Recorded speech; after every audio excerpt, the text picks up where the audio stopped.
decline of marriage in the millennial age. Our panel of experts discuss the positives and negatives behind more and more young people saying, I don't, to marriage. If people are waiting longer to get married, they're waiting longer to find a mate that they're actually compatible with. And so therefore, their kids have a better chance of growing up in a stable household. When I ultimately think of millennials and dating, I think of Tinder because all my friends are on Tinder, and it literally has taken dating down to a video game. You just swipe left or right depending on if you find that person attractive. So do you think apps like this are hindering relationships and ultimately hindering our attitudes towards marriage? I don't think so. If anything, they're facilitating relationships. All next on Larry King Now.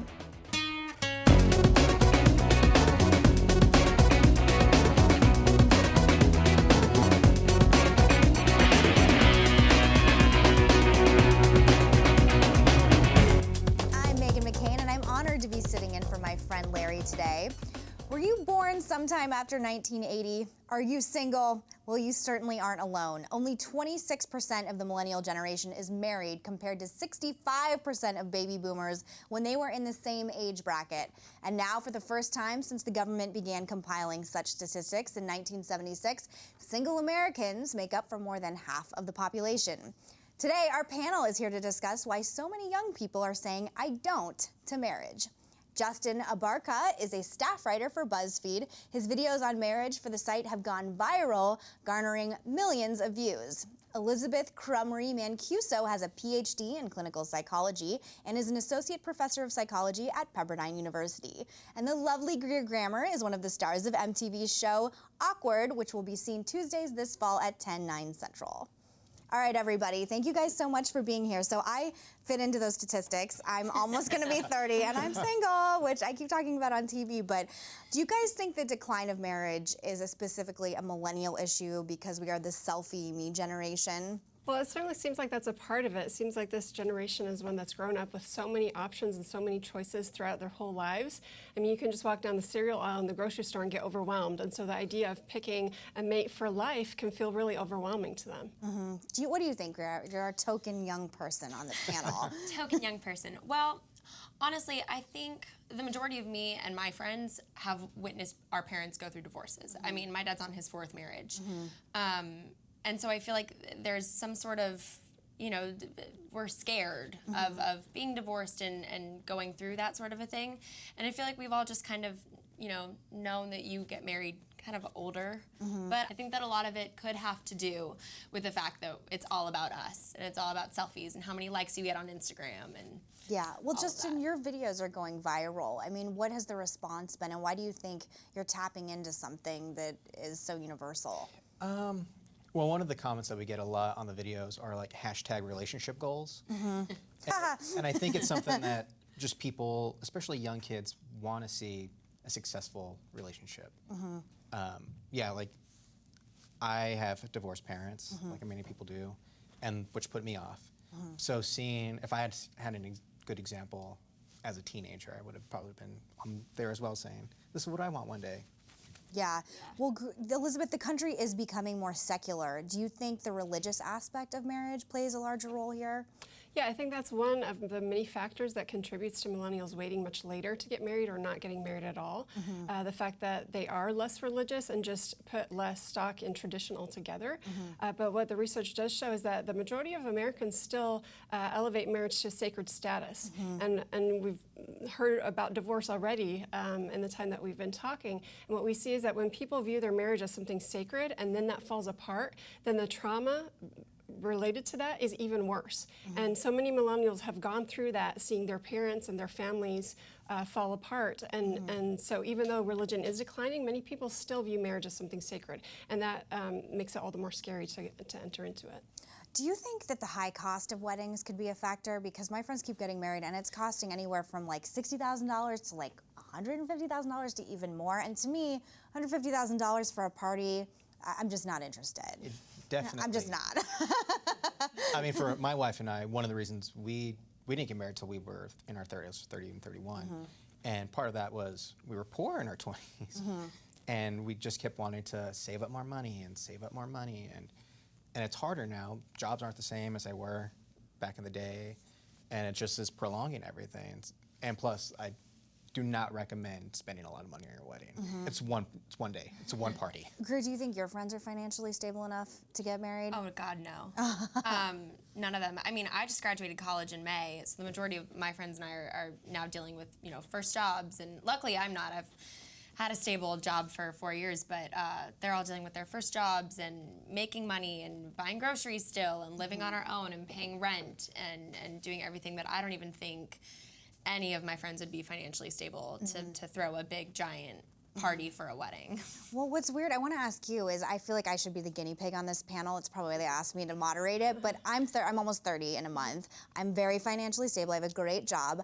I don't know if I could have less interest in marriage, but both of my brothers, who one got engaged at 25, another got engaged at 26, and they're drawn much more to it, and they have a very different life. They're in the military. So what's wrong with me and the rest of millennials? Because I still am not interested in getting married. Yeah, well, it's really different than what we saw in the pre-industrial evolution area where marriage really was an economic necessity. It was really necessary for economic survival, and that's just not the case anymore. There are so many different options for young people, and so there are a lot of different lifestyles that are competing with marriage, whether that's just remaining single, because that's not a stigma anymore, or cohabiting and not getting married. And so there's a lot of other lifestyles that are just competing for young adults. So do you think the economy is playing a role in this? Yeah, I think the economy, we certainly saw during the time of recession that the marriage rates dropped even more. And so the projections that they have now for the millennials getting married by age 40, there's different projections based on whether we recover back to those pre-recession rates or not. So that certainly put a damper on, I think, like you said, people want to have this big wedding, and that's really hard to do during a recession. I mean, statistics are showing, though, that delaying marriage has brought down the divorce rate, so it's not all bad. But I know there are people that worry about the sort of the long-term effects of our generation continuing to put off marriage. Do any of you see any long-term effects you think could possibly be detrimental? I mean, I only see it as a positive in the sense that if people are waiting longer to get married, they're waiting longer to find a mate that they're actually compatible with. And so therefore, their kids have a better chance of growing up in a stable household. So I don't really see it as a bad thing. All right, thank you guys so much, but you're not going anywhere. Coming up, the senior women's editor at Elite Daily will join us, but stay tuned. Laura Argentar is the senior women's editor at Elite Daily, where she has authored several articles on millennials and marriage. And she joins us now via Skype from New York. Hi, Laura. Thank you so much for joining us. Hi. So we're having this discussion with our panel just about millennials and marriage. And when I ultimately think of millennials and dating, I think of Tinder, because all my friends are on Tinder, and it literally has taken dating down to a video game. You just swipe left or right depending on if you find that person attractive. So do you think apps like this are hindering relationships and ultimately hindering our attitudes towards marriage? I don't think so. If anything, they're facilitating relationships. Even if you're using them for casual sex or you're using them to find a partner, a lifetime partner, I think they're a great way to meet people that you might not have met in, real life outside of the digital world. And I think they're really great for facilitating just conversations between two people and exploring different types of relationships that might not be available in your own social circle. Well, Greer, I want to ask you, because you're the youngest, I'm sure you have friends on Tinder and OkCupid. I mean, my friends, it's kind of like, why settle when you can just keep swiping right on everything? I mean, do you have that impression as well?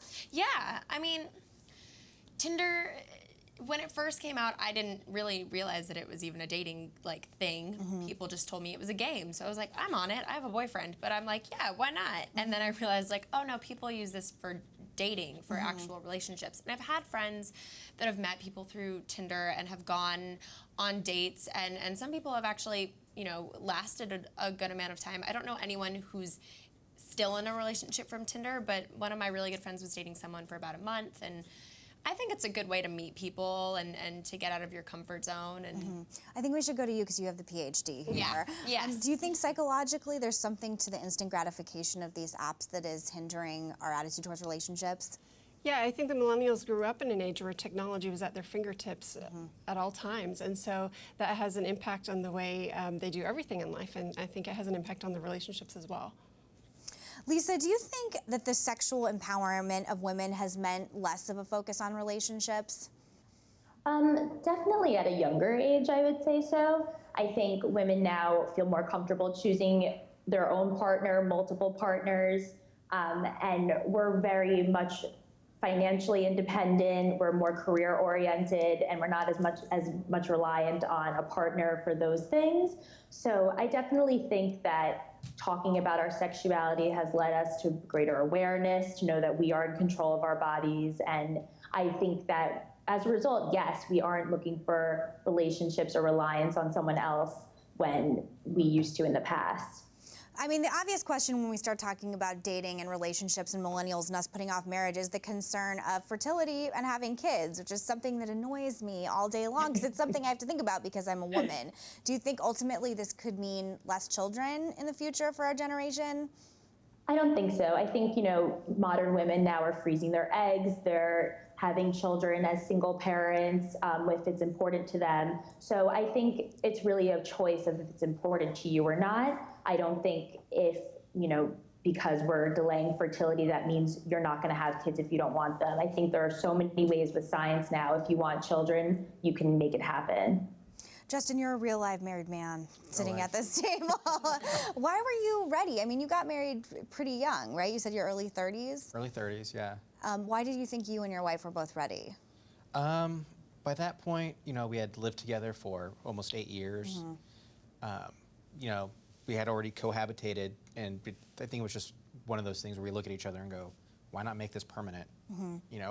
We could keep doing this forever as is, but there's something about taking that next step that just solidifies it even more. I have this question comes up a lot, and I never understand if this is sort of the kind of conversation that we're only having in Los Angeles and New York, and people in the middle of the country are like, all of you guys on the coast are crazy because people get married. And to you, Laura, as well, you can answer this. Is this sort of just like an elite wealthy person conversation? Because my friends that live in the middle of the country and that are quite conservative, they're all married. And it's really my friends in New York and LA that remain unmarried. Do you think it has something to do with living in a city versus living in a small town?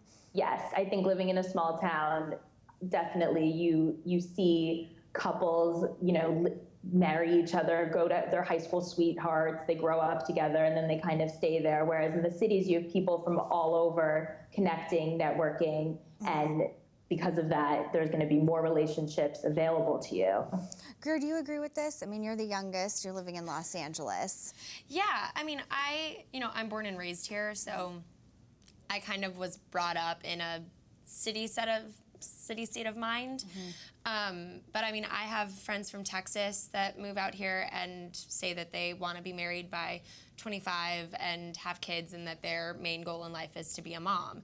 And the first time I heard that, my friend was like 23 and I was 17, and I was like, whoa, that's a little weird for me to hear. But yeah, I think that it is just kind of a city thing and a lifestyle. Being in LA, there's options, and same with New York, whereas I think it's much more common for people in smaller towns in the middle of the country to settle down and to get married and to have kids. That's kind of what they're raised with. Well, you're a professor at Pepperdine, which is, in California, obviously, but it's still a conservative school. I mean, do you find that your students want to get married younger? Well, I actually asked my students about this yesterday, and all but one of them said that they do want to get married, but that they want to wait. They want to focus on their careers first. They want to get more education. They want to be financially stable. And the one person who said that she didn't want to get married was because she wanted to have the flexibility to travel and to move around. And so, but the majority of them say they do want to get married, and that's what we see in the research too. That even the millennials who aren't married, the vast majority of them say that they do want to get married, but they're just wanting to delay it. We have so much more to talk about, but right now, thank you so much for Laura for joining us. I really appreciate it all the way from New York. Yeah. Up next, are people in their 20s mature enough to get married? We'll answer that after the break. Or try to. All right, so we're back talking about marriage and millennials. So I have I was not like one of your students. When I was in college, I was like, I never want to get married. I still have conflicting feelings about it, but I never found the importance of marriage until I started fighting for marriage equality, when I thought there are people in this country that aren't going to be allowed to do this, and then it took on a whole new meaning. On the positive side, do you think that the marriage equality movement has had a similar effect on the rest of millennials, or am I just alone? That it places more value on marriage, you mean? Well, it seems that those who can get married are not wanting to get married. So, you know, we're seeing more and more of a trend that they're choosing to live together rather than getting married. So I don't know that that has necessarily had an impact on them valuing it more for themselves. Greer, do you think young people are more afraid of marriage or afraid of divorce? I definitely think it's more afraid of divorce. My generation watched our parents all get divorced because they didn't want to stay in unhappy marriages. And so then our generation, I feel like, is very scared of divorce. And people, I think, place more importance now. Like everyone that I've talked to and all of my friends say that when I get married, I'm getting married once. And divorce isn't an option. Are you scared of divorce? I mean, your father's been married 4 times. Not to sort of out your father, I apologize. I actually have a friend whose parents have been married 10 times between the two of them. That's an extreme case, obviously. But obviously, he like runs in horror at the idea of marriage. But do you think your parents' divorce has something to do with your take and impression on marriage? Yeah, a little bit. I mean, it's gone back and forth for me a lot because there's part of me that, you know, feels like maybe you're really only supposed to be with a certain person for an amount of time, grow from them, and then learn from somebody else. Maybe we're, you know, animals and we're not supposed to be with one person for the rest of our life. But then there's the other side of that where I think that you can be, and that it's so nice when I see people that have been married for 20, 30, 40 years, and my grandparents who had a beautiful marriage and loved each other every day. So I don't know, I definitely feel like it's more of a fear of divorce. Okay, so I know for me, I've been career focused for such a long time, since I was basically in college, working in live TV for a really long time, and I fear that if I got married and started having kids that it would affect my career in a negative way. I don't know if that's irrational. I can only tell you if I end up doing it and get back to you. Do you think that's maybe a fear other young people share with me, or am I completely alone? No, absolutely. I think that that's why we're seeing so many millennials delay marriages, because they want to get their careers established first. And I think sometimes we get that message that you can do everything and that women can do everything and wear every hat all at once. But I think that's not necessarily true. There's only so many hours in the day, and you have to prioritize what's important to you. And so I think we can do a lot, but not everything all at once. Yeah, no, I completely agree with that. And when it comes to sex, we live in such an age of immediacy, and again, I'm still technically a millennial, and we can literally have anything whenever we want it. If you want sex, all you have to do is get on Tinder, and you can have somebody over your house in 20 minutes, and you know, hopefully have good sex and get on with it. And we have so many options that there's no real need to commit. So when people elect to do it, I assume they find someone incredibly special that they want to. But sometimes when people elect to do it, I always wonder, really, what is the catalyst? I mean, for you, it was just you and your wife still holding a significance with, is it religion, or is it cultural, or is it just wanting to proclaim to the world, this is my partner? Yeah, I think it was more of a proclamation. And religion had nothing to do with it. It was nothing that was, you know, we had no pressure from our families to do it at all. I think it was just, you know, a part of me, I think, felt that it was, I wanted to harken back to the old 50s days of getting married and having a family. And did she worry it would affect her career? Yeah, she's an actress, so there's part of her that I think that definitely thought that, well, if we get married, then we're going to get pregnant, and then that's 9 months of not working, and how does that affect me? And that affects my roles, and I bet it's a very LA thing to think. Yeah. Do you think your parents will ever pressure you to get married? No. No. No. I mean, see, this is the thing. I didn't think my parents would pressure me to get married or have kids, and then all of a sudden, I now go home to Arizona to visit my parents, and my mom's talking about grandkids. I got a TV show, and I've written 3 books. Apparently, it doesn't matter unless you have grandkids. So maybe you just got to get a little older. Yeah, maybe I'll get a little older. I mean, my dad's usually will be like, so, like I was talking, my best friend's older sister, who's like 28, is getting married next weekend. And I was telling him on the phone, oh, Sophie's getting married. And he was like, oh, how about you? You and Cody getting married? And I'm like, your boyfriend? No, yeah, me and my boyfriend. We've been together for like 2 years, and I'm like, no. No, that's Well, not happening. I mean, you are very young. How old are you? 22. 22. So my brother got engaged at 25, and then he was married by, I believe, 26 or 27, and I thought he was way too young. Just culturally, I was like, so you're wild oats. You know, the concept of meeting somebody at 25 that you're ready to settle down with really blows my mind. So I'm going to address this question to you guys. Do you think people in their mid-20s, millennials specifically, are mature enough to get married? Well, I asked my students about it, and one of the things they're pointing out is that young people don't have to grow up as fast now as they used to, and so they seem to also think that they need a little bit more time than maybe in previous generations. And so, but we do see like the average age of marriage right now is about 29 for men and 27 for women throughout the country, the average. And so, you know, that's not the early 20s. So, so it seems like they are waiting a bit longer to mature. So do you think that, though, a person in their mid-20s, a millennial, one of your students is mature enough? Like your college student, a senior coming to you say, guess what, I'm getting married right now. Would your first thought be, they're probably ready? Yeah, well, we have some great students who are well prepared in life. But I think the research does show that there are advantages to waiting to get married, and that being a little bit older can help you have a more successful marriage. But it does tend to be, we're talking like teens and early 20s is where you're going to be at higher risk. But then after that, that advantage kind of plateaus. So when you're looking like mid-20s and beyond, then you're pretty much set up for a more successful marriage. But scientifically, doesn't your brain stop developing at 25? So your brain might not be fully developed until 25? Yeah, so there are, certainly early 20s and before, still a lot of changes happening. And even with identity development, people are still figuring out who they are during that stage. But I would add on to that really happens throughout your whole life, that once you commit to marry, no matter what age you are, you're committing to a relationship and a person, no matter what changes are going to come. And people are always going to change until the day they die. I know when I was in college, Sex and the City was like the #1 show on HBO, and I thought they were living like the greatest lives ever. That show's, you know, completely not connected to reality for a whole host of reasons. But do you think pop culture plays any part in this? I mean, Girls is like a huge show on HBO that they're a little bit younger than me, but I relate to a lot of things in it. It's not really cool to get married in some segments of popular culture. Do you think that has something to do with it? Yeah, I mean, I think like marriage is so uncool that's turning around to being cool again in a weird way. As like a badge of pride to be like, well, I'm married. And there's also the weird millennial thing of identifying with being older, like, oh, I'm so old, like, and you're like 17. You're so tired all the time. There's a weird badge of pride about identifying with being an adult. Yes, that's definitely true. All right, thank you guys. Up next, we will discuss the idea of probationary marriages. Don't click away.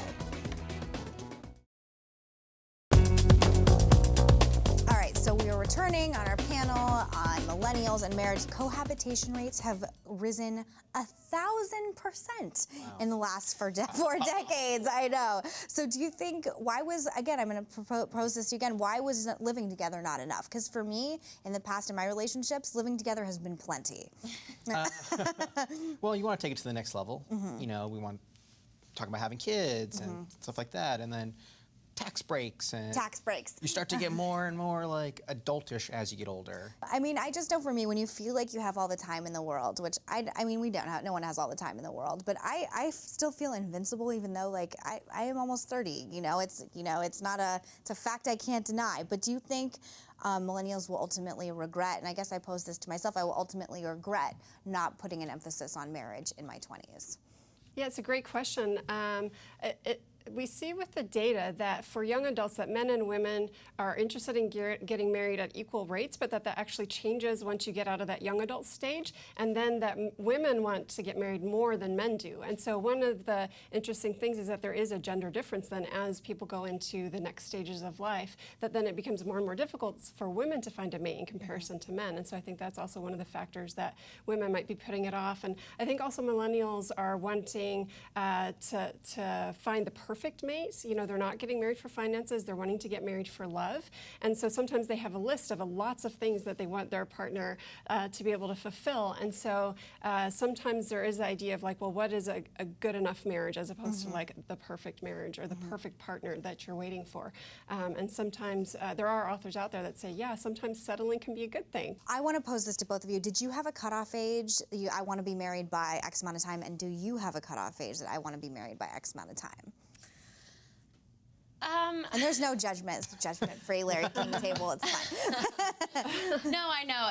This is something that I've been thinking about, you know, for a while, but for a very long time it was like 30. My mom had me at 30. I would hope to be married at 30 because for some reason 30 feels forever. It feels like I'm 22 and I feel like When I was 22, I thought 30 was like ancient. So it's yeah, fine. yeah. So I don't know, and I think maybe it's because it's been programmed in our brain that 30 is the right age and time clocks and everything. So as of now, it's 30, but then when I look at everything and I'm like, that's only like 8 years away.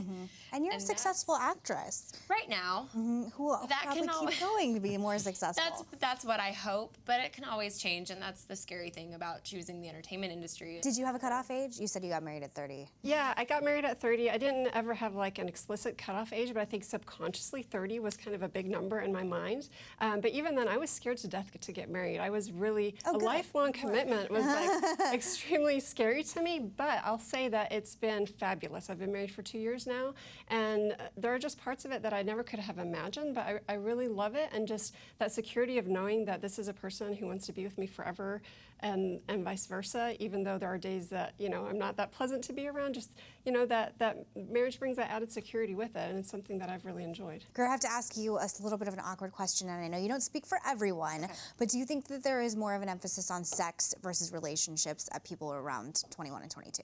Yeah.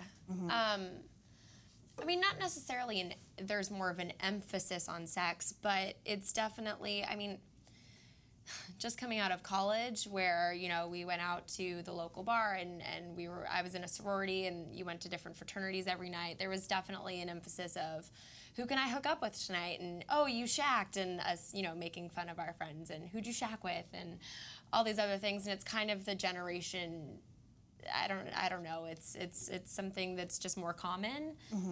But I still find, you know, all my friends are like, yeah, and I'm still single. And I think people want a relationship. It's just, you go about it now in a different way. You know, now it's usually like you have sex, you date for a little bit, and then it's like, okay, hey, I like this, let's be exclusive. Let's be Facebook friends. Yeah. Yeah. Whereas before, I feel like it was definitely more of like, you know, a courtship and you went steady or you had a boyfriend and then the sex kind of followed. Whereas now it's like, oh yeah, well, he was bad, so that's not happening, and you go and you find somebody else.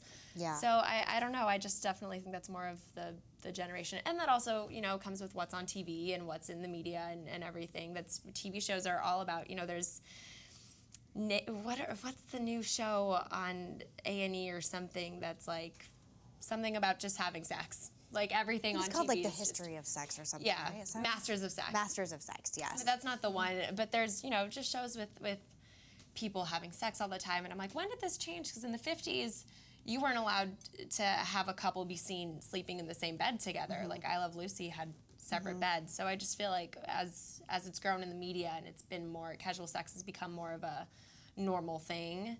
It's also been projected on our millennials and our kind of generation and our thoughts. Thank you guys so much for being here. Elizabeth, Greer, Justin, you guys are fantastic. I don't know if we solved anything, but we sure tried. Thank you again to my guests, Justin Abarca, Elizabeth Mancuso, Greer Grammer, and Laura Argentar.